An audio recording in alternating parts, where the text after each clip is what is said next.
Here we are. You're a Tony Award winner. How does it feel? It feels great. It feels great. Yeah, and it's nice to come talk to everybody I like. It's great. There's nothing wrong with tonight. It's wonderful. Okay, so you heard your name. When you're walking up there, what is going through your mind? What is going through my mind is I couldn't remember where my speech was, and so I was sort of reaching in all of my pockets trying to remember where that was, because I thought that would be very bad to get up there and not have anything to look at in the microphone. You were very smooth finding that. None of us saw you fussing around. I'm a stealth from years of misplacing important documents. Very good at it. Tell me what this Tony Award means to you coming from SpongeBob SquarePants. It's it was a really special project to put together. It was a real kind of expression of imagination. I felt like it was both my imagination and Tina's and our writers and everything. And so I was charged with making this environment that people could really celebrate in and enjoy the world of SpongeBob. And it's more environment than I usually get to make. And it's an incredible recognition that people came and were moved by it. It's incredible. Everything, all your work in SpongeBob is exquisite.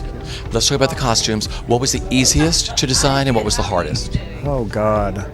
Most challenging. The hardest, in a way, was SpongeBob because he was because he wasn't being played by a yellow sponge who wore pants and talked. Because he was a person and so different than the character. That was a challenge to really find how simple we could be. And Ethan is so amazing that it's just like being able to hone in on keeping what's special about Ethan present and not getting in the way of him. In a way, the easiest, actually, I'm happy to say you saw tonight, which was the Anemone chorus line. As soon as I read that see an Anemone chorus line, I was like, pink, feather headdress, we're done. So it was like every faggot part of me just came pouring out. Then the sets. Easiest part to design, most challenging. God, it was all pretty challenging. The easiest part in a way was the big, we didn't do it in Chicago, but we did it here on Broadway. The huge pink crochet star that comes down for Patrick Star was sort of an idea I had earlier. And so I was like, 10-foot crochet star. That absolutely, that's happening.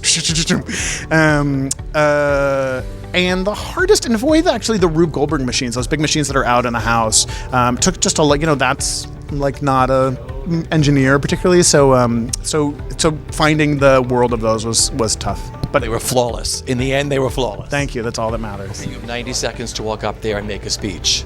Anybody you forgot to thank, because we're doing this at BroadwayWorld? No, I sort of freaked out at the end of my speech because I saw that thing that said, please wrap up, and I was like, I can't, so I sort of freaked out. But no, I really wanted to take that opportunity to thank Tina. Of course, there are a million people to thank all along, but Tina Lando's so special and such an incredible steward of this production. I was really happy to be able to thank her.